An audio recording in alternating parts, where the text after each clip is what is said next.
সুপ্রিয় দর্শক মণ্ডলী, ফ্রন্টলাইন দেখার আমন্ত্রণ জানাচ্ছি আপনাদের সবাইকে। দর্শক মণ্ডলী, আমাদের সঙ্গে রয়েছেন সিনিয়র সাংবাদিক সৌরভ হাসান। ধন্যবাদ সৌরভ ভাই, স্বাগত আপনাকে। এরপরে আছেন রাজনীতিক বিএনপির joint secretary general Syed Imran Hossain প্রিন্সটা দমে গেলাম। কেন দমে গেলাম জানেন? সেটা একটা মাহাত্ম আছে, পরে বলবো। তো আজকের দিনের যে খবর, সংবাদ মাধ্যমে যে খবরটা আমরা দেখেছি, সেটা হচ্ছে যে একটা যুদ্ধ পরিস্থিতি। যুদ্ধ নেই, কিন্তু যুদ্ধ পরিস্থিতি। আর এটা আমাদেরকে স্মরণ করিয়ে দিয়েছেন প্রধান উপদেষ্টা ডক্টর মোহাম্মদ ইউনূস। কেন সেটা অল্প বিস্তর ব্যাখ্যা করেছেন, কিন্তু পুরোটা এখনও বোঝা যায়নি যে আসলে কী পরিস্থিতি তৈরি হয়েছে। তবে আমরা যেটা ধারণা করতে পারি, একদিকে আওয়ামী লীগের আন্দোলন, নড়াচড়া, কর্মসূচি, লিফলেট বিতরণ, আর অন্যদিকে নানা আন্দোলনে কাবু, রাজধানীর সহ সারা দেশ। এইসব পরিস্থিতি মিলেই হয়তো বা অথবা সামনে নির্বাচন রেখে তিনি এইরকম কথা বলেছেন। তবে মানুষের মধ্যে এই নিয়ে এক ধরনের প্রতিক্রিয়া হয়েছে। প্রতিক্রিয়া এই কারণে যে এই মুহূর্তে যেহেতু দেশ নির্বাচনমুখী, নির্বাচনের দিকে যাচ্ছে, এই অবস্থায় যদি যুদ্ধ পরিস্থিতি বিরাজ করে, তাহলে নির্বাচন কত দূর? ধন্যবাদ মতি ভাই, এবং শুভেচ্ছা প্রিন্স ভাইকে। প্রধান উপদেষ্টার এই যে একদিকে সতর্কবাণী, আর একদিকে কি বলে একটা শঙ্কারও ইঙ্গিত, এবং একই সঙ্গে দেশের পরিস্থিতি যেভাবে চলছে এটি যে স্বাভাবিক নয়, সেটাও কিন্তু প্রধান উপদেষ্টার এই বক্তব্যে চলে এসেছে। তিনি সমস্ত বাহিনীর প্রধানদের সঙ্গে বৈঠক করেছেন, এবং সেখানে স্বরাষ্ট্র মন্ত্রণালয়ের বিশেষ সহকারী তিনিও ছিলেন, স্বরাষ্ট্র উপদেষ্টা তো ছিলেনই, স্বরাষ্ট্র উপদেষ্টা ছিলেন, থাকার কথা। আচ্ছা, একটা হলো যে আইনশৃঙ্খলা পরিস্থিতি নিয়ে বেশ কিছুদিন ধরেই আলোচনা হচ্ছিল। আলোচনা মানে সমালোচনা, যে সরকার আইনশৃঙ্খলা পরিস্থিতি উন্নতি দূরের কথা স্বাভাবিক অবস্থায় রাখতে পারছে না, অর্থাৎ জনগণের নিরাপত্তাহীনতা। একদিকে সামাজিক অপরাধ, অন্যদিকে রাজনৈতিক উত্তাপ এবং রাজনৈতিক অস্থিরতা, এবং তৃতীয় হচ্ছে আন্দোলন, যেটি রাস্তায়।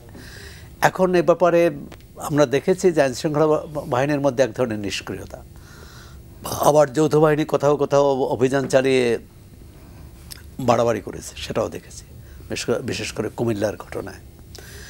এখন আরেকটা হচ্ছে যে আইনশৃঙ্খলা রক্ষা এই 6 মাস প্রায় হতে যাচ্ছে, এখনও সরকার বেসামরিক প্রশাসন দিয়ে পুরোপুরি রাষ্ট্র নিয়ন্ত্রণ করতে পারছে না। সুতরাং এটি মানুষের মধ্যে একটা শঙ্কা যে তাহলে এই অংশীদারিত্ব কীরকম, কার নেতৃত্ব, কার? নিশ্চয়ই প্রধান উপদেষ্টা বা অন্তর্বর্তী সরকারেরই। আবার সরকার যদি পুরো নিজে স্বয়ংসম্পন্ন থাকতো, তাহলে তো সেনাবাহিনীর, সশস্ত্র বাহিনীর এই অভিযান প্রয়োজন হতো না। পুলিশের মধ্যে নিষ্ক্রিয়তা ছিল, এটি ঠিক, কিন্তু এই 6 মাস পরেও যদি নিষ্ক্রিয়তার কথা বলা হয় যে পুলিশ পুরোপুরি সক্ষম হয়নি, এটি কিন্তু মানুষ শুনতে চাইবে না। এক হচ্ছে যে পুলিশের যেসব পদক্ষেপ নেওয়া হয়েছে পুলিশকে উজ্জীবিত করার মতো সেটি কিনা। বিভিন্ন জায়গায় এক ধরনের যাচাই বাছাই, কি বলে, বাদ দেওয়া এবং অন্তর্ভুক্তি, এটা নিয়েও কিন্তু ভিতরে ভিতরে অসন্তোষ আছে। এর মধ্যে আবার যারা বিগত সরকারের আমলে চাকরিচ্যুত হয়েছিলেন, তারাও বিক্ষোভ করেছেন।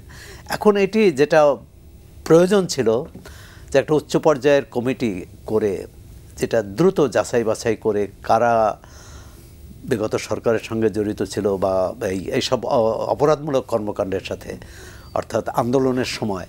এখন সরকারের সাথে জড়িত ছিল তো 15 বছর ধরে এই যারা পুলিশ বাহিনীতে যারা আছেন, তাদের প্রায় একেবারে শীর্ষ পর্যায়ের ছাড়া সবাই ছিলেন, কারণ তারা হয়তো জুনিয়র কর্মকর্তা হিসেবে প্রবেশ করেছেন, তারপর মধ্য পর্যায়ের, এবং এখন সিনিয়র পর্যায়ে। র্যাব পুলিশের মধ্যে একটা দ্বন্দ্ব আমরা শুরু থেকেই দেখে আসছি, সেই দ্বন্দ্ব কেটেছে বলে মনে হয় না। এখন একদিক থেকে পুলিশ নিষ্ক্রিয়, র্যাব নিষ্ক্রিয়, তাহলে র্যাব তো থাকছেই না, র্যাবকে বিলুপ্ত করার জন্য তো বলা হয়েছে। করছে, কিন্তু র্যাব বাহিনীর সদস্যরা তো এখনো আছে, তাদের অবস্থানটা কি?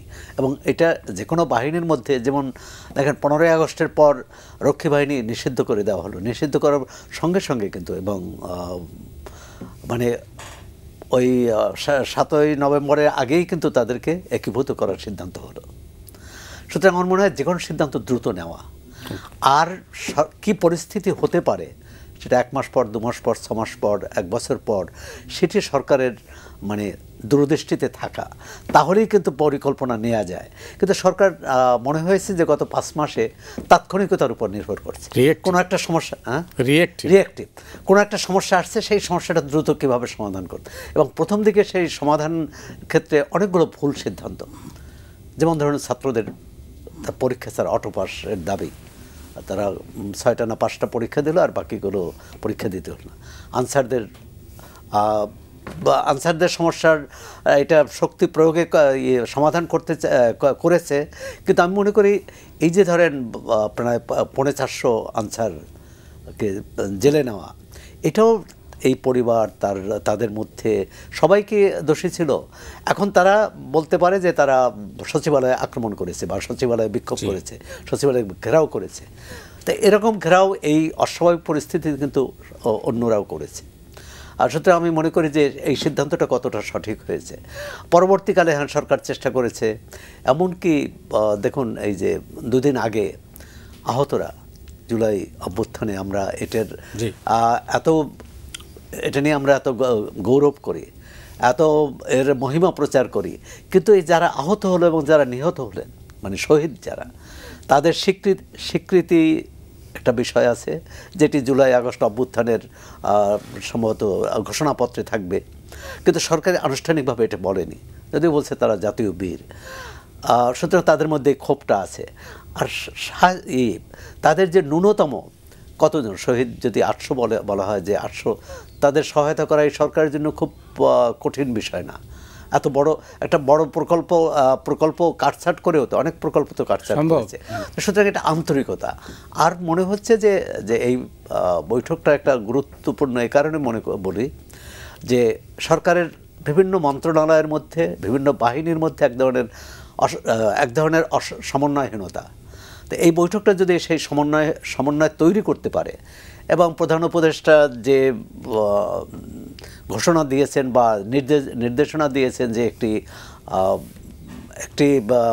করার, একটা সংস্থার করা, একটা দপ্তর করা, যে দপ্তর সবগুলো সমন্বয় করবে, এবং সেই দপ্তরের প্রধান কে হবে, সেটা পুলিশ থেকে হবে না অন্য বাহিনী থেকে হবে, অনেকগুলো আমরা স্পষ্ট না। তাই প্রধান উপদেষ্টার এই বক্তব্যের পর আমি মনে করি যে বাহিনীগুলো সক্রিয় হবে, তাদের মধ্যে তাদের যে এতদিনের কি ভুল ছিল, কি ব্যর্থতা ছিল, সেটি অনুধাবন করবে, এবং পরবর্তী তাদের কি কার্যক্রম নেওয়া দরকার সেটি নিলে এই মুহূর্তে যে উদ্বেগ জনগণের মধ্যে সেটি কাটবে।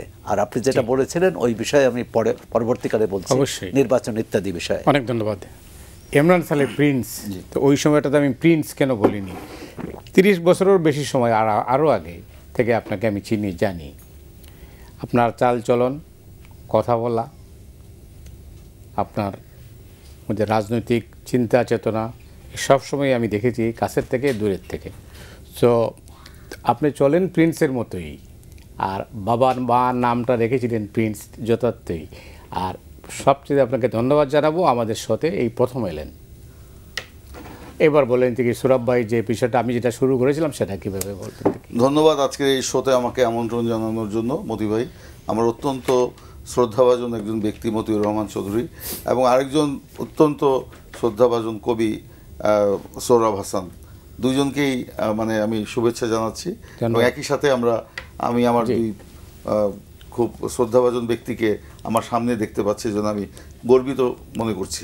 দর্শক শ্রোতা আপনাদেরকেও শুভেচ্ছা জানাচ্ছি।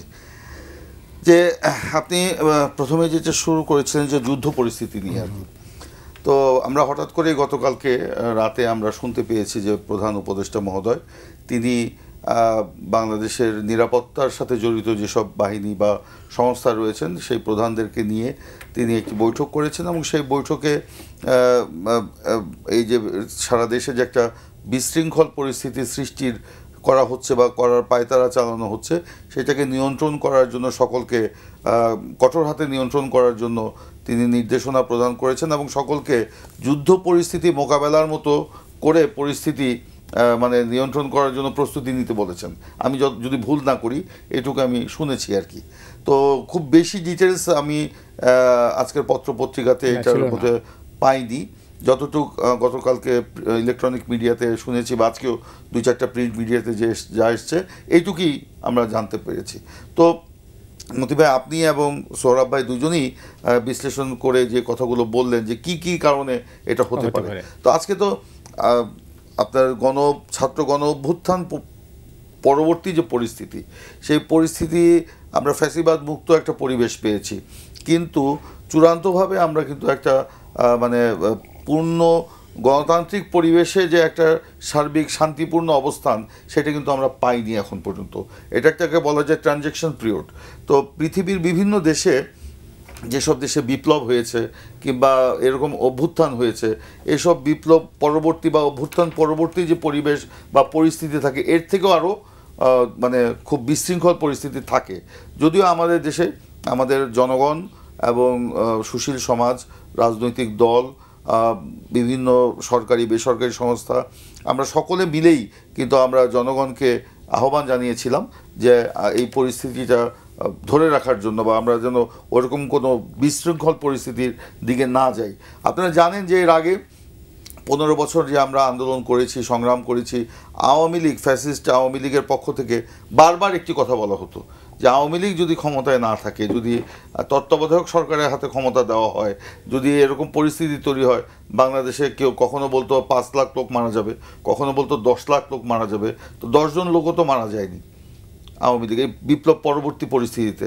তো এখন সেটা হয়তো নিয়ন্ত্রণ হয়েছে, সকলের বুদ্ধিমত্তার মধ্য দিয়ে আমরা হয়তো এটাকে নিয়ন্ত্রণ করতে পেরেছি। কিন্তু আজকে যুদ্ধ পরিস্থিতির মতো পরিস্থিতি তৈরি করার বা রাখার যে বিষয়টা কেন আসলো বা কেন আসছে সেটা আমাদের বিশ্লেষণ করতে হবে।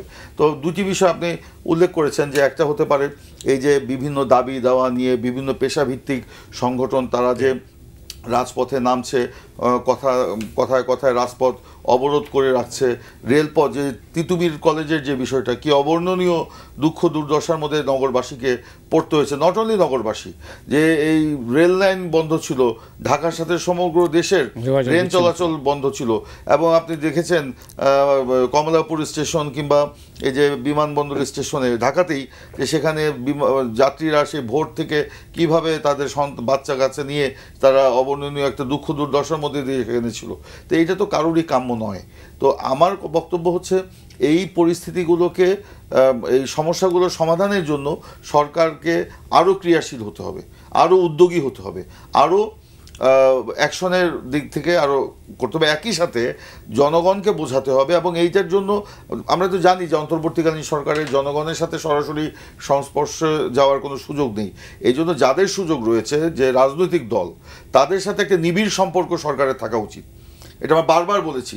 আমরা জানেন আমাদের ভারপ্রাপ্ত চেয়ারম্যান জনাব তারেক রহমান এবং আমাদের মহাসচিব মির্জা ফখরুল ইসলাম আলমগীর বারবার বলেছেন এই সরকার আমাদের সরকার, এই সরকারকে আমরা সমর্থন করি, এই সরকারকে আমরা ওন করি, এই সরকার যাতে ব্যর্থ না হয় সেটা আমরা চাই।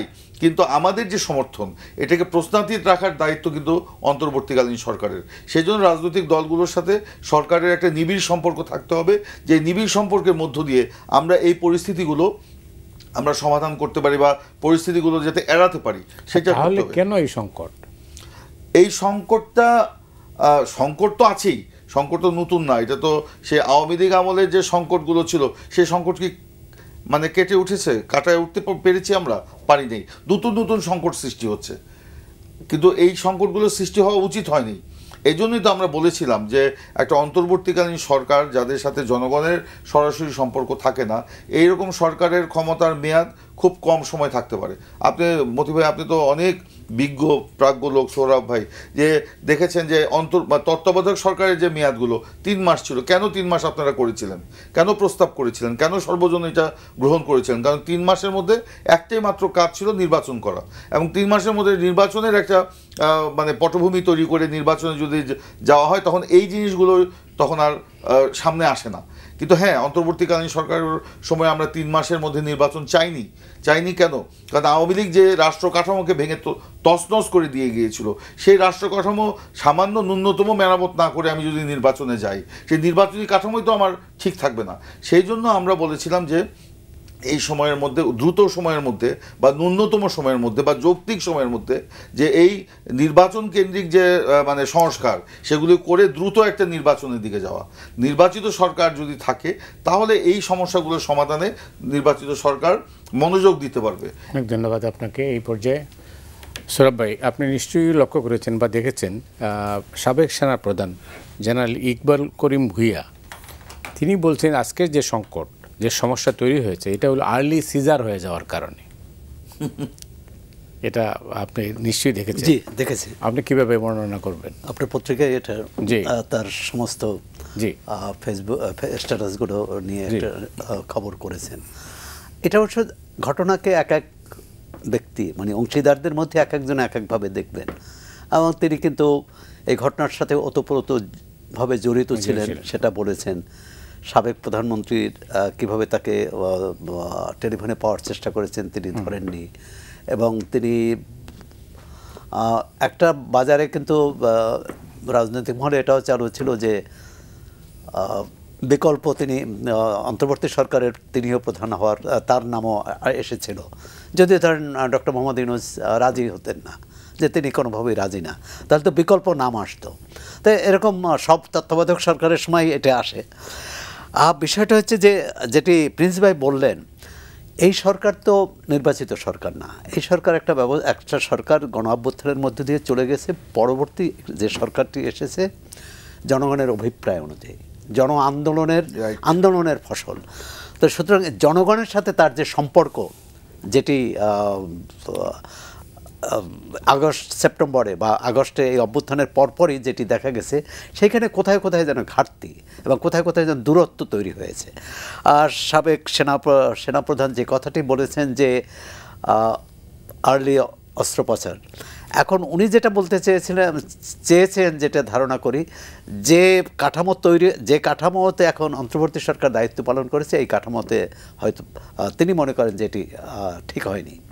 অর্থাৎ সাবেক এই সংবিধান বলে সাবেক রাষ্ট্রপতিকে রেখে, মানে সাবেক সরকারের রাষ্ট্রপতিকে রেখে এসব দ্বিমত আছে। আবার ছাত্র আন্দোলনে যারা নেতৃত্ব দিয়েছেন তাদের মধ্যেও এই নিয়ে দ্বিধাদ্বন্দ্ব ছিল এবং আপত্তিও ছিল।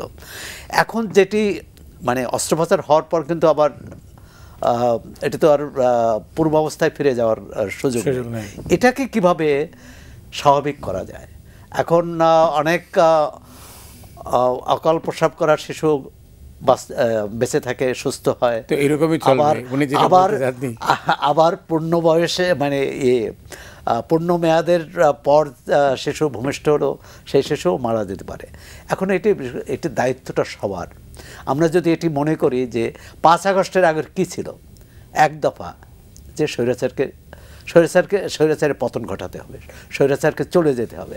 এখন স্বৈরাচার যাওয়ার পরে কে বিজয়ের ভাগিদার হবে, কারা হবে, এটি নিয়েই তো বিতর্ক।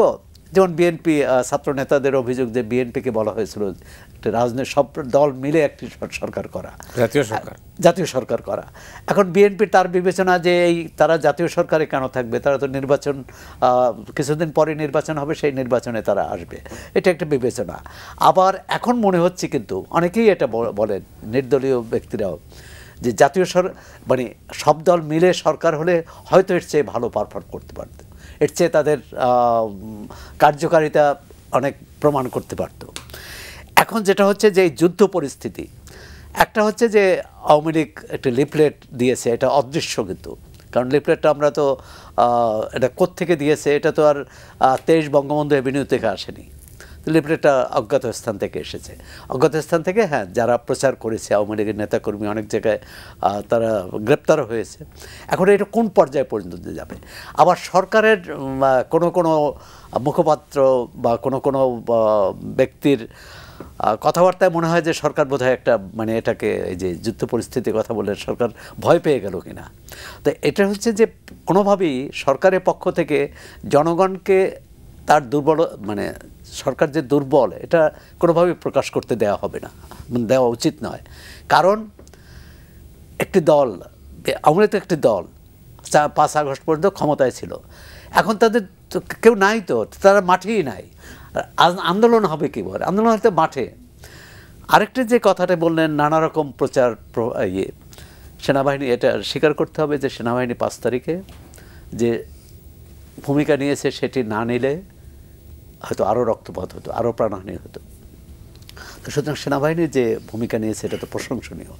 এখন সেনাবাহিনীর সাথে অন্তর্বর্তী সরকার, অন্তর্বর্তী সরকারের সাথে রাজনৈতিক দল, রাজনৈতিক দলের সাথে ছাত্র নেতৃত্ব, এর মধ্যে যদি সমন্বয় হতো, সমন্বিত চিন্তাভাবনা কার্যক্রম, তাহলে কিন্তু এই পরিস্থিতিটা এতটা কী বলে নাজুক হতো না। এখন উত্তরণের পথ, যুদ্ধ পরিস্থিতি বললাম, যুদ্ধ পরিস্থিতি বললেই তো সমাধান হলো না। কারণ প্রধান উপদেষ্টা যেসব ইঙ্গিত দিয়েছেন বা যেসব নির্দেশনা দিয়েছেন এটা বাস্তবায়ন করাও কিন্তু সময় সাপেক্ষ। কিন্তু ভাবতে হবে যে ফেব্রুয়ারিতেই তাকে করতে হবে। কারণ আমরা যদি ধরে নেই যে আওয়ামী লীগ এরকম একটা ষড়যন্ত্র করতে পারে, এরকম একটা নাশকতা করতে পারে, তাহলে সেটা কীভাবে বন্ধ করা যায়, প্রথমত হচ্ছে তাদেরকে, এবং সেক্ষেত্রে রাজনৈতিক দলগুলোর সমর্থন নেওয়া দরকার। রাজনৈতিক দলগুলো পারে, এই যে তৃণমূল পর্যায় পর্যন্ত এই সরকারের তো কোনো নেটওয়ার্ক নাই, রাজনৈতিক দলগুলোর এই নেটওয়ার্ক আছে। আরেকটা হচ্ছে পারস্পরিক আস্থা, অনাস্থা এবং অবিশ্বাস, এটা নানাভাবেই ফুটে উঠেছে। যে সরকার কোনো কথা বললে বিএনপি প্রতিবাদ করলো, বিএনপি কোনো কথা বললে সরকারের পক্ষ থেকে কেউ প্রতিবাদ করে, অথবা ছাত্র নেতাদের পক্ষ থেকে, যাতে যারা প্রতিপক্ষ, অদৃশ্য প্রতিপক্ষ, তারা মনে করে এখানে এদের মধ্যে তো কোনো নেই, সমন্বয় নেই, এদের মধ্যে কোনো ঐক্য নাই। সুতরাং যখন ঐক্যই হচ্ছে প্রতিপক্ষকে দুর্বল করে, আর অনৈক্যই হচ্ছে প্রতিপক্ষকে সবল করে। তো সুতরাং আরেকটি বিষয়ে যে প্রধান উপদেষ্টা কিন্তু সরকার যে আইনশৃঙ্খলা রক্ষাকারী বাহিনী যে গতানুগতিক ধারায় কাজ করছেন, থানায় মামলা নিতে গেলেও নেওয়া হয় না, হয়রানি করা হয়, নানা রকম বাহানা দেওয়া হয়। আরেকটি উনি বাড়াবাড়ির কথাও বলছে, মানবাধিকার লঙ্ঘনের কথাও বলছে। তো সেক্ষেত্রে এখন সাবেক সেনাপ্রধান তার একটি দৃষ্টিভঙ্গি আছে এবং সেটিই করেছে। এখন সেটি যখন হয়নি, সেটা হলে কি হতো আমরা জানি না। কারণ আমাদের কবি চিন্তক ফরহাদ মাজারও বলেছিলেন যে এই সরকার কেন শেখ হাসিনার মনোনীত বা নির্বাচিত রাষ্ট্রপতির কাছে শপথ নেবে। এই সরকার শপথ নেওয়ার কথা ছিল শহীদ মিনারে। এখন শহীদ মিনারে শপথ নিলেও আবার কজন যেত, যাদের ডাকা না হতো তাদের অবস্থান কি হতো এটা নিয়ে বলতে পারছি না।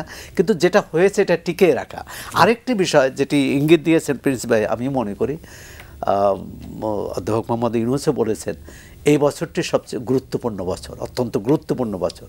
এবং এর মধ্য দিয়ে যে তিনি আগামী নির্বাচনের ইঙ্গিত দিয়ে থাকেন, আমি মনে করি, এবং এই নির্বাচনে একটা রূপরেখা যদি ঘোষণা করা হয়, তাহলে অনেকখানি যে এই কি বলে নিম্নচাপ রাজনীতিতে এবং দেশে যে নিম্নচাপ আছে, নিম্নচাপটা চলে যাবে। অনেক ধন্যবাদ। প্রিন্সের সামনে অনেকগুলো প্রশ্ন, এর মধ্যে যেটা আছে যে জাতীয় সরকারে কেন বিএনপি রাজি হলো না? আমাদের মহাসচিব মির্জা ফখরুল ইসলাম আলমগীর সাহেব 2 দিন আগে একটি ইন্টারভিউতে বলেছেন যে রাজনৈতিক সরকার যদি হতো তাহলে একটা পাল্টা অভ্যুত্থান হওয়ার সুযোগ থাকতো। তো সেইখানে সেটার মধ্যে কিন্তু অনেক কিছু নিহিত। আমরা কেন রাজনৈতিক সর্বদলীয় সরকার বা যেটাকে জাতীয় সরকার বলা হয় সেটা কেন করতে যাব? সেটা তো আমাদের এজেন্ডা ছিল না। আর জাতীয় সরকার যদি আমরা করি তাহলে দেখা যাবে আমাদের রাজনৈতিক দলগুলোর মধ্যে যে বোঝাপড়ার যে অভাব, এবং এখন যেটা দেখা যাচ্ছে তখন তো আরও প্রকট হয়ে উঠতো। তো ওই সরকার তো কোনো কাজ করতে পারতো না। সেই কারণেই কিন্তু আপনি দেখেন নির্দলীয় তত্ত্বাবধায়ক সরকারের যখন কনসেপশনটা আসলো সেই 90s সময় থেকে, 90 সালের সময় থেকে, তখন কিন্তু ওই নির্বাচনকালীন জাতীয় সরকারের ব্যাপারটাও কিন্তু তখন মাথায় ছিল অনেকের। আপনি যে 31 জন বুদ্ধিজীবী বা 35 জন বুদ্ধিজীবী সেই সময় এরশাদের আমলে যে দুতিয়ালিটা করছিলেন 31 জন, ও না পরে দুতিয়ালি করছে যে না প্রথম যেটা আর কি ব্যারিস্টার মইনুল হোসেন সহ ফয়েজ আহমেদ সহ 31 জন আমার যতদূর মনে পড়ে, আমি যদি ভুল না করি, তো সেই সময় কিন্তু বেগম খালেদা জিয়া এবং শেখ হাসিনার মধ্যে তারা কিন্তু আলোচনাটা চালাচ্ছিল। তখন কিন্তু তাদের মধ্যেও অধিকাংশ কিন্তু যেই এরশাদের পতনের পর জাতীয় সরকারের একটা বিষয়টা কিন্তু নিয়ে এসেছিলেন, এবং ফরহাদ সাহেব আপনার কমিউনিস্ট পার্টির মোহাম্মদ ফরহাদ, তারও কিন্তু কনসেপশনটা সেই সময় অনেকটা এরকম ছিল। কিন্তু পরবর্তীতে সকলে মিলেই কিন্তু আমরা সিদ্ধান্ত নিয়েছিলাম যে জাতীয় সরকার, সর্বদলীয় সরকার যদি ক্ষমতায় থাকে তখন সেই সরকার কাজ করতে পারবে না। সেই জন্যই যে আমরা নির্দলীয় নিরপেক্ষ তত্ত্বাবধায়ক সরকারের একটা কনসেপশনটা নিয়ে আসলাম। এবং এটাও ঠিক, আপনারা জানেন যে সেই সময়ে এই নির্দলীয় নিরপেক্ষ তত্ত্বাবধায়ক সরকারের কারা থাকবে সেটা সাংবিধানিক একটা তো ছিল, উপদেষ্টা কারা থাকবেন সেখানে কিন্তু সকল রাজনৈতিক দল কাছ থেকে অনানুষ্ঠানিকভাবে আপনার একটা লিস্টের আদান প্রদান হতো। এই লিস্ট অনুযায়ী যে করতে হবে তা কিন্তু নয়। প্রধান উপদেষ্টা বা প্রেসিডেন্ট যখন যিনি থাকেন তিনি কিন্তু নিয়ে এটা নিয়ে আলোচনা করে ওইটা থেকেও নিতেন বা নিজেদের চিন্তা থেকেও নিতেন, সবাই কিন্তু সেটা মেনেও নিত। এইবারই প্রথম যে আপনার উপদেষ্টা করার সময় কোনো রাজনৈতিক দল থেকে কিন্তু কোনো রকম মানে প্রস্তাব বা বিবেচনা নেওয়া হয়েছে বলে আমার জানা নেই। তো সেই কারণেই ধরেন যারা এসছে আমরা সবাইকে যোগ্যই মনে করি। সেই কারণে আমরা বলেছি যে ওই যে জাতীয় সরকারটা হলে এই সমস্যা দেখা দিত, সে কারণে উপদেষ্টারাই, প্রধান উপদেষ্টার নেতৃত্বে তারা একটা অন্তর্বর্তীকালীন সরকার তারা দেশ চালাবে, সেটাই আমাদের কাম্য ছিল। কিন্তু পরিস্থিতি আজকে যে পর্যায়ে এসে দাঁড়াচ্ছে আমাদের কাছে মনে হচ্ছে যে কেন যেন একটা নির্বাচনকে প্রলম্বিত করার যে একটা ইচ্ছা, অভিপ্রায়, সেটা কিন্তু আমরা দৃশ্যমান দেখতে পাচ্ছি। আগে কিন্তু এটা দৃশ্যমান ছিল না। এবং সেই কারণে আমাদের মহাসচিব মির্জা ফখরুল ইসলাম আলমগীর বিবিসির সাথে একটা সাক্ষাৎকারে তিনি বলেছিলেন যে অন্তর্বর্তীকালীন সরকার যদি নিরপেক্ষ না থাকে বা অন্তর্বর্তীকালীন সরকারের কোনো উপদেষ্টা যদি বা কেউ যদি রাজনৈতিক দল গঠন করে তখন কিন্তু নির্বাচনকালীন নিরপেক্ষ সরকারের একটা প্রয়োজন হতে পারে। তারপরে তো প্রতিক্রিয়াগুলো আমরা সবাই দেখেছি, যদিও একই বক্তব্য 20 দিন আগে জামাতের আমির সাহেব বলেছেন, সেম বক্তব্য, তখন কিন্তু সেই প্রতিক্রিয়াটা আমরা দেখতে পাইনি।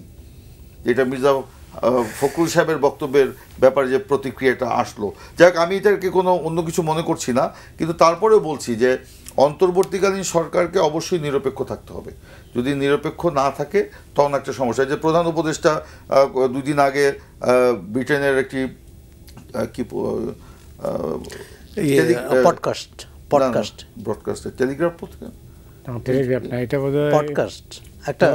একটা আন্তর্জাতিক মিডিয়াতে উনি যে সাক্ষাৎকার দিলেন, সেই সাক্ষাৎকারে এই যে বৈষম্য বিরোধী ছাত্র আন্দোলনের নেতাদের যে নতুন রাজনৈতিক দল গড়ার যে উদ্যোগের কথা বলেছেন এবং সেই উদ্যোগকে তিনি উৎসাহ দিয়েছেন, সমর্থন দিয়েছেন, তিনি তাদেরকে করতে বলেছেন।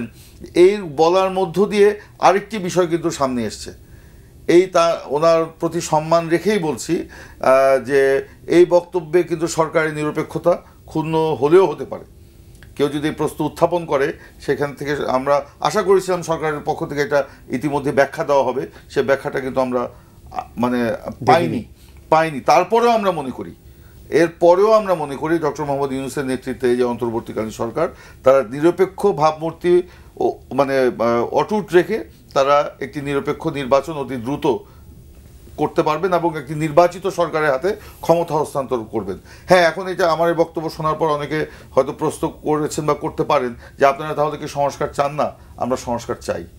আমরা 3 বছর আগের থেকে যে সংস্কারের কথা সময় দিতে চান না কেন? আমরা সময় দিতে চেয়েছি। আমরা তো বলেছি একটা যৌক্তিক সময়। সরকারকে আমাদের সাথে আলোচনা করেছে এই যৌক্তিক সময়টা কি হতে পারে, আলোচনা করেনি। তো যৌক্তিক 6টা মাস পার হয়ে গেল, আমরা করছি কমিশন, আমরা তো মেনে নিয়েছি সব কথা, আমাদের সাথে আলোচনা ছাড়াই তো কমিশনটা হয়েছে, মেনে নিয়েছি। কমিশন রিপোর্ট দিয়েছে, রিপোর্ট দেওয়ার পরে তো 16 দিন পার হয়ে গেল। আমরা তো রিপোর্ট পেশ করার সাথে সাথে আমাদের মহাসচিব মির্জা ফখরুল সাহেব প্রধান উপদেষ্টাকে অ্যাড্রেস করে বলেছেন আমরা আশা করছি যেহেতু রিপোর্ট ওনার হস্তগত হয়েছে অতি শীঘ্রই আমরা ডাক পাবো। সেই ডাক কিন্তু আমরা পাইনি, আমরা অধীর আগ্রহে অপেক্ষা করছিলাম বা করছি।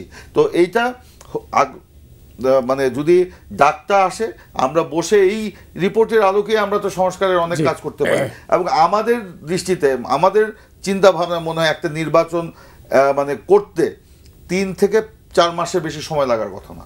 সৌরভ ভাই, এখন আপনার পালা। আপনাকে একটা প্রশ্ন তিনি করেছেন, যেটা অনেকের মধ্যে এই প্রশ্ন আছে, সেটা হচ্ছে সরকার যে প্রাথমিক যে সমস্ত রিপোর্ট ওনার কাছে পৌঁছেছে সেটার ভিত্তিতে তিনি কেন আলোচনা করছেন না? ধন্যবাদ। তবে যারা রিপোর্ট জমা দিয়েছে তাদের সঙ্গে আলোচনা বা এই সংবাদপত্র বা সংবাদ মাধ্যমে যেসব কথাবার্তা এসেছে তাতে উনি 15 তারিখ পর্যন্ত সময় বাড়িয়ে দিয়েছেন, মানে তাদের কার্যক্রমে যারা রিপোর্ট দিয়েছে এবং যারা রিপোর্ট দেননি। কোন মানে ফেব্রুয়ারি 15 তারিখ? ফেব্রুয়ারি 15। তাই ফেব্রুয়ারি 15 পরে সরকারের চিন্তাভাবনা যে ফেব্রুয়ারি 15 পর আলোচনা করবে। এখনও এই যে কমিশনগুলোর মধ্যে আন্ত বৈঠক হয় নাই, আনুষ্ঠানিক হয় নাই তো বোধহয় কথাবার্তা হয়। অন্তত নির্বাচন কমিশন এবং সংবিধান কমিশনে এই দুই কমিশনের মধ্যে আলাপ আলোচনা হয়েছে, এবং কারণ এই দুটো তো একেবারে খুবই সংযুক্ত। নির্বাচন কমিশন এবং সংবিধান কমিশনের যদি মধ্যে বড় ধরনের অসঙ্গতি থাকে তাহলে সেটি পরে সমস্যা তৈরি হবে। মূল হচ্ছে আরেকটি সমস্যা যেটা আমাদের আলোচনায় আসেনি মতি ভাই, সেটা হলো যুদ্ধ পরিস্থিতি। বলছেন প্রধান উপদেষ্টা, যুদ্ধ পরিস্থিতি আরেকটা বড় কারণ যে অর্থনৈতিক সমস্যা, জনজীবনের মানুষের সমস্যা। একজন তো উপদেষ্টা বা একজন সরকারেরই কেউ বললেন যে যদি মানুষের দৈনন্দিন সমস্যা যদি সমাধান না করে, বাজার নিয়ন্ত্রণ না করা যায়, তাহলে আইনশৃঙ্খলা নিয়ন্ত্রণ করা যাবে না। বেকারত্ব সমস্যা দূর না করলে, মানে মানুষ যদি এরকম বেকার থাকে, লাখ লাখ বেকার যদি বাড়ে, কারণ প্রতি বছর 25 লাখ আমাদের কর্মশক্তিতে যোগ হয়।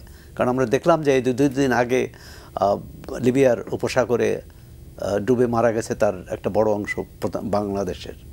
মানে এক ধরনের এই যে সরকার দুই দিক থেকেই, এক হচ্ছে রাজনৈতিক পরিস্থিতি কতটা জটিল হতে পারে এটা সরকার আমলে নেয়নি। দ্বিতীয় হচ্ছে যে অর্থনৈতিক সমস্যা। প্রধান অর্থ উপদেষ্টা তো এসে বললেন যে না, অর্থনীতি আমরা যতটা খারাপ ভাবছি ততটা খারাপ না, এটা কিন্তু তিনি বললেন। পরবর্তীকালে দেখলাম যে না, অর্থনীতি তো অনেক খারাপ, চুরি লুটপাট হয়েছে সেটা তো আছেই, কিন্তু দৈনন্দিন আজকে তো সমস্যার সমাধান করতে হবে। আজকের যে সমস্যা, তিনি কার সাথে এই অর্থ উপদেষ্টা কাদের সাথে আলোচনা করে ধরেন এই যে ভ্যাট বাড়ানো হলো, বছরের মাঝামাঝি ভ্যাট বাড়ানোর বাংলাদেশে কোনো নজির নেই। দু একটা পণ্য হতে পারে, কিন্তু এরকম শতাধিক পণ্যে পরবর্তীকালে কিছু পণ্যের তুলে নিয়েছে। ব্যবসায়ীদের সাথে, শুধু রাজনৈতিক দল না, ব্যবসায়ীদের সাথে এই সরকারের একটা দূরত্ব আছে। মানে কর্মসম্পর্ক যেভাবে থাকার কথা, অর্থাৎ ব্যবসায়ীদের যে আস্থায় আনার কথা সেটা যেমন নেই। আবার ব্যবসায়ীদের নিজেদের যে কোটারি, সেই কোটারি যে ভাঙতে যে সরকারের অবস্থান, যে উদ্যোগ নেওয়া দরকার সেটাও ভাঙেনি। তারপরে ব্যবসা বাণিজ্য কিন্তু এক ধরনের আগের ধারায় চলছে। আমরা যে সিন্ডিকেট বলি, যে চক্র বলি, অথবা বিশেষ মহল সুবিধা পাচ্ছে, সেটা এখনও পাচ্ছে। এটা একটি প্রশাসনে অনেক উপরে অনেক রদবদল হয়েছে, কিন্তু ধারাবাহিকতা নেই। এখন যেটি বাজারে খুব চালু, আওয়ামী লীগ বলে বিএনপি কী বলে বিএনপি বলে যে প্রশাসন তো জামাতের দখলে, আবার জামাত বলে প্রশাসন তো বিএনপি দখল করে নিয়েছে। মানে এটাও কিন্তু অসুস্থতার লক্ষণ।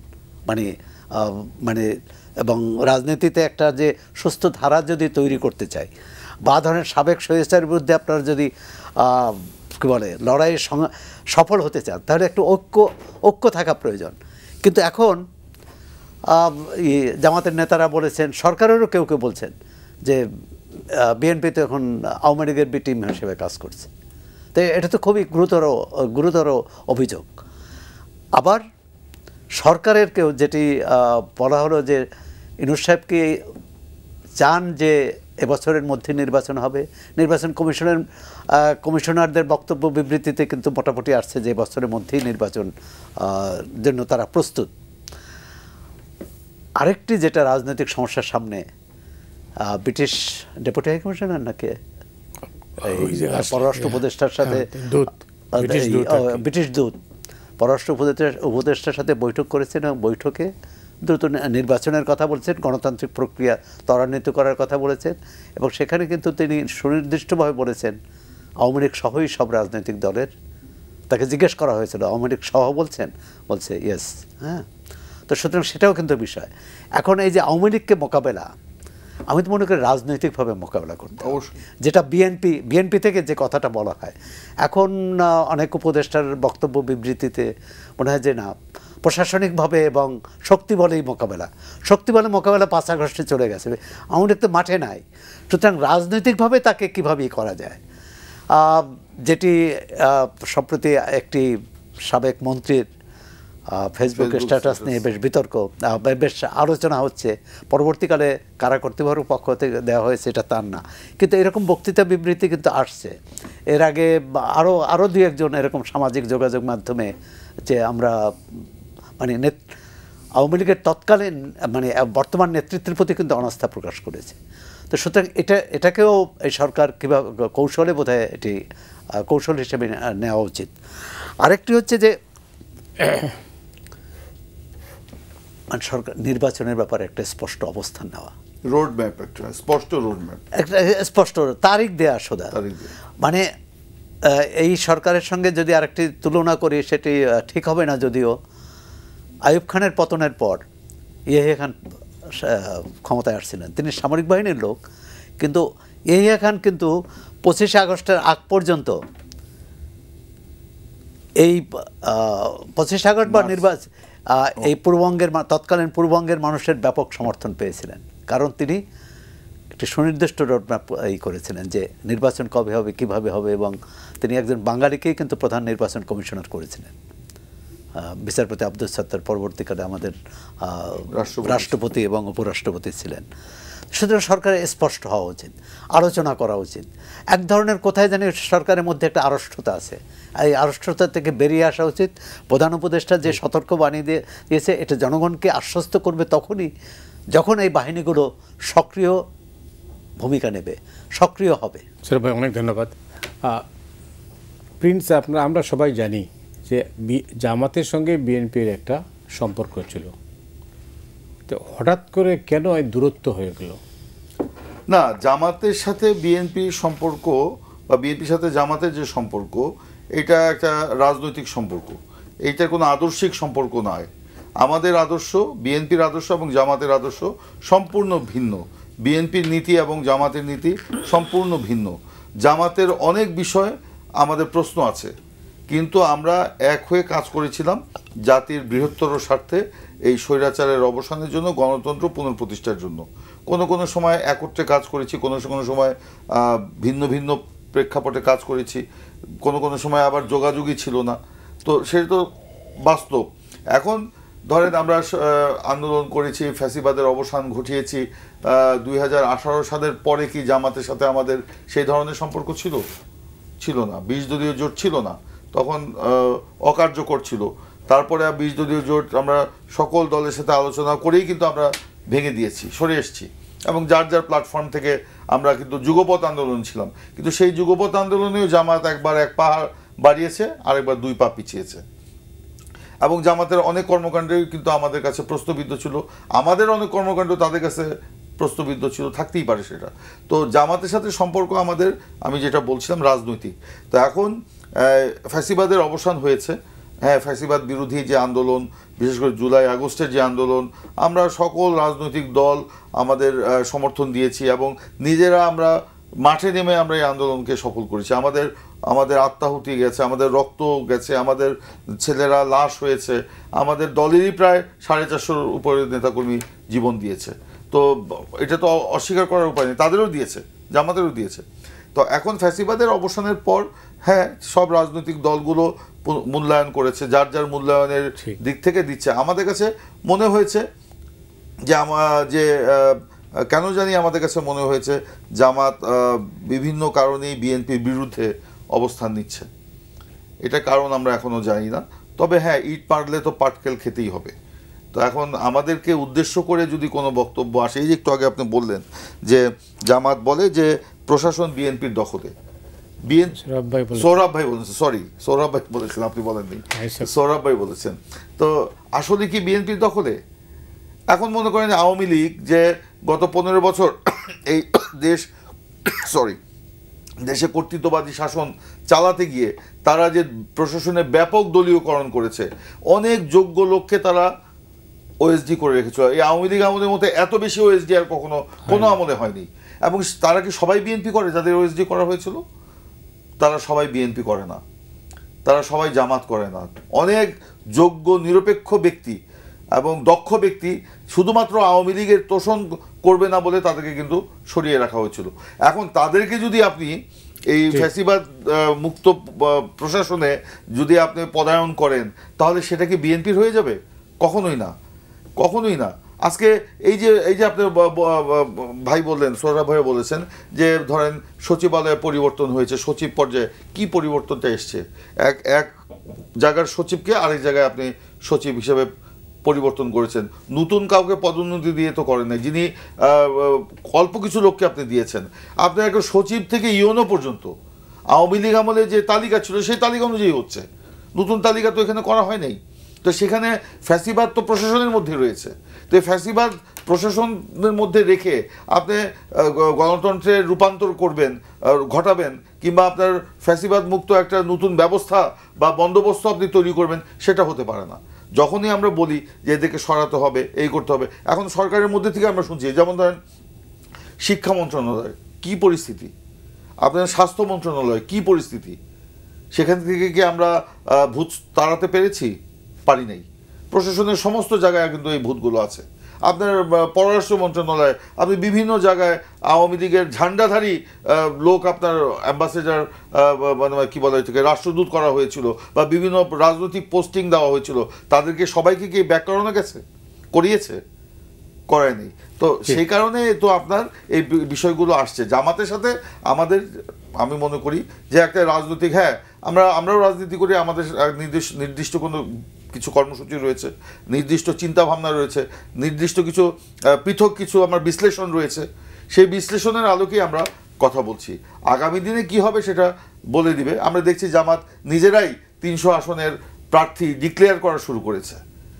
তো আমরা যারা রাজনীতি করছি বা আমরা আন্দোলন করেছি একসাথে, তো আমাদের সাথে তারা যদি আন্দোলন করেই থাকে, তো আমাদের সাথে আলোচনা ছাড়াই তো তারা 300 আসনে ডিক্লেয়ার করছে। কিন্তু আমরা যারা একসাথে আন্দোলন করেছি, ধরেন বিএনপি, গণতন্ত্র মঞ্চ, 12 দলীয় জোট, কিংবা আপনার ধরেন কি বলে এই সমমনা যে জোট, কিন্তু আমাদের বাইরে আবার যারা আছে কমিউনিস্ট পার্টি, কিংবা আপনার ধরেন বাসদ, তারা কি আমরা মানে প্রার্থী ঘোষণা করা শুরু করেছি? প্রার্থী যাচাই বাছাই বা প্রার্থী বাছাই করা শুরু করেছি? করি নাই। কেন করি নাই? যে আমরা এখনও কিন্তু গণতন্ত্রের রূপান্তরের যে বিষয়টা, যে রোড ম্যাপের কথা এসছে, সেই রোড ম্যাপটা তো আমরা এখনও পাইনি। তাহলে জামাত বলছে একদিকে যে কি বলে মানে পুরো সংস্কার করে তারপরে আপনার নির্বাচন, সংস্কার ছাড়া নির্বাচন নয়, আবার সেইটা এর মধ্যে তারা আবার প্রার্থীও সিলেকশন করছে। তার মানে কি, ওই যে সংস্কারের কথা বলে আপনার সময়টা প্রলম্বিত করে এর মধ্যে নিজেদের দল গুছিয়ে নিজেদের প্রার্থীদেরকে স্টাবলিশ করে আপনার তারা নির্বাচনে যাবে। সেম জিনিসটা কিন্তু আমরা বৈষম্য বিরোধী ছাত্র আন্দোলনেই দেখতে পাচ্ছি, যে তারা বলছে না কি বলে এটাকে, বিচার না হওয়া পর্যন্ত, তারপরে সংস্কার না হওয়া পর্যন্ত আমরা নির্বাচন করব না। কিন্তু তার মধ্যে দিয়ে তারা কিন্তু নতুন একটা রাজনৈতিক দল গড়ার কথা চিন্তা করছে এবং করবেও। প্রধান উপদেষ্টা নিজেই তাদের মুখপাত্র হয়ে বলে দিয়েছেন। তো সেখানে তো তারা ওই সময়টাকে তারা দল গোছানোর কাজে, এখন আপনি তাদেরকে দল গোছানোর জন্য আপনার নির্বাচন প্রলম্বিত করবেন, আর যে কারণে আপনার জনগণ মানে ভুক্তভোগী হবে, সাফারার হবে, তার নিত্য প্রয়োজনীয় দ্রব্যমূল্য বাড়তেই থাকবে, তার সংসারের টান পড়বে, তার অভাব বেড়ে যাবে। সেখানে আমার দৃষ্টি থাকবে না।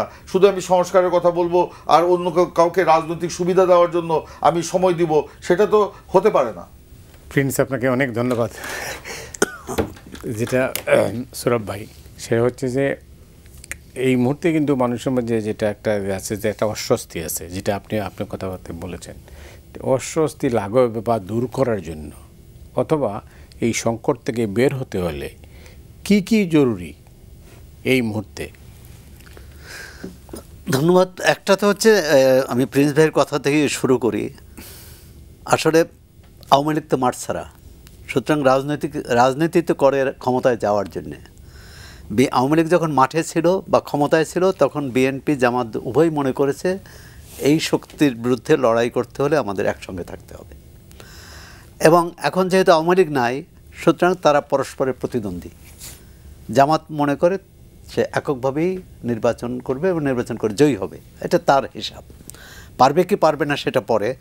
এখন এর মধ্যে অনেকগুলো বিষয়, নির্বাচনের তারিখ, দিন তারিখ, সংস্কার, প্রশাসনের প্রতি দৃষ্টিভঙ্গি, সরকারের প্রতি দৃষ্টিভঙ্গি, এক্ষেত্রে জামাত ইসলাম এবং বৈষম্যবিরোধী ছাত্র আন্দোলন এবং জাতীয় নাগরিক কমিটি এর মধ্যে এক ধরনের পরম্পরা মনে হচ্ছে, এক ধরনের সমন্বয় মনে হচ্ছে এবং পরস্পরের প্রতি এক ধরনের সহানুভূতি, একই সুরে। আর এর বিপরীত সুরে হচ্ছে বিএনপি। সুতরাং বিএনপির দিক থেকে একটা ভয়, গতকালই এক নেতার সাথে কথা হলো যে বিএনপির ভয় হচ্ছে যে সম্মিলিত শক্তি যদি দৃশ্যমান এবং অদৃশ্যমান সম্মিলিত শক্তি যদি বিএনপির বিপক্ষে দাঁড়ায়, তখন তাদের জন্য নির্বাচন করাটা খুব কঠিন হবে। দ্বিতীয় হচ্ছে নির্বাচন কবে হবে। বিএনপি এখন যে মাঠের অবস্থা, বলে নেই সম্মিলিত শক্তি যে বিএনপির পক্ষে থাকবে না, বিএনপি যে সকলকে নিয়ে সম্মিলিত শক্তি দাঁড় করাবে না এমন নিশ্চয়তা বিএনপির চেষ্টা থাকবে। বিএনপি তো চেষ্টা করবে, ইনশাআল্লাহ সামনেই দেখতে পাবেন। বিএনপি তো চেষ্টা করবে। এখন অস্বস্তি কাটানোর একটা তো হচ্ছে যে ভোটের দিন তারিখ ঘোষণা করা। তাহলে সরকার কি করতে চায় সেটাও কিন্তু একটাই হবে। এবং সরকার যদি ধরেন এমনকি 18 মাসও যদি হয়, 18 মাস তো এখন নাই, 17 মাস হয় যদি বা 12 মাস হয়, এই 12 মাসের মধ্যে তার কর্মসূচিগুলো করুক, যে এর মধ্যে এটা করতে চায় তারা।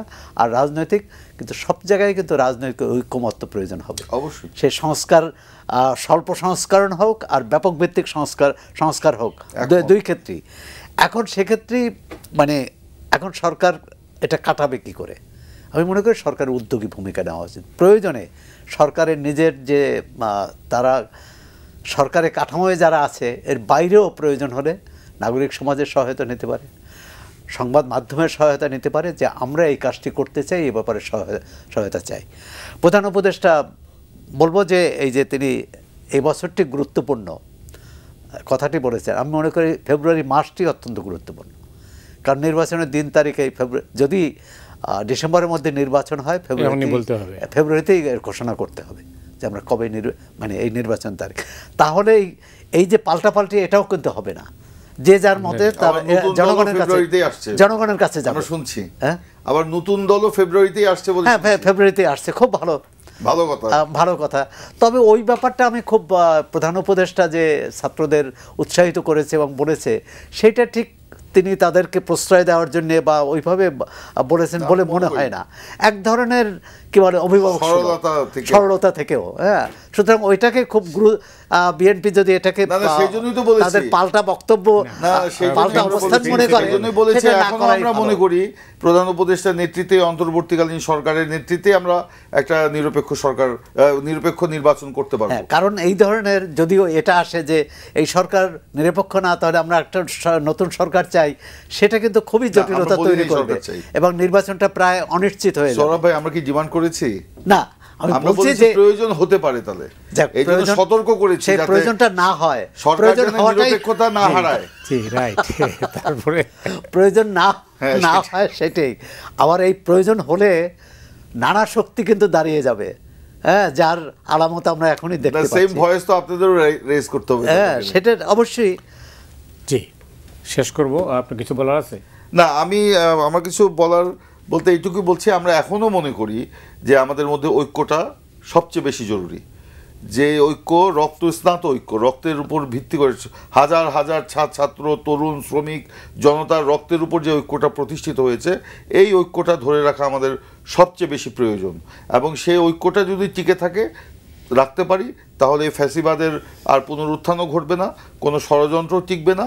এবং এই যে আমাদের মধ্যে যে কিছু ধোঁয়াশা আছে বা কিছু আপনার বিভ্রান্তি আছে, এগুলো কাটিয়ে আমরা আমাদের যে নির্দিষ্ট অভীষ্ট যে লক্ষ্য, আমরা নির্বাচন কেন্দ্রিক কিছু সংস্কার করে আমরা একটি বিশ্বাসযোগ্য, অংশগ্রহণমূলক এবং গ্রহণযোগ্য নির্বাচন করতে পারবো। এবং নির্বাচিত প্রতিনিধিদের মাধ্যমে আমরা বাকি সংস্কার শেষ করে আমরা এই রাষ্ট্রকে মানবিক, সাম্য এবং ন্যায়ভিত্তিক বৈষম্যহীন রাষ্ট্রে আমরা পরিণত করতে পারবো। অনেক ধন্যবাদ আপনাকে সৈয়দ এমরান সালেহ প্রিন্স। আপনার বক্তব্য আমরা শুনলাম। জি। সোহরাব ভাই, আপনাকেও ধন্যবাদ। দর্শক মণ্ডলী, আজ এ পর্যন্তই। আপনারা সবাই ভালো থাকুন।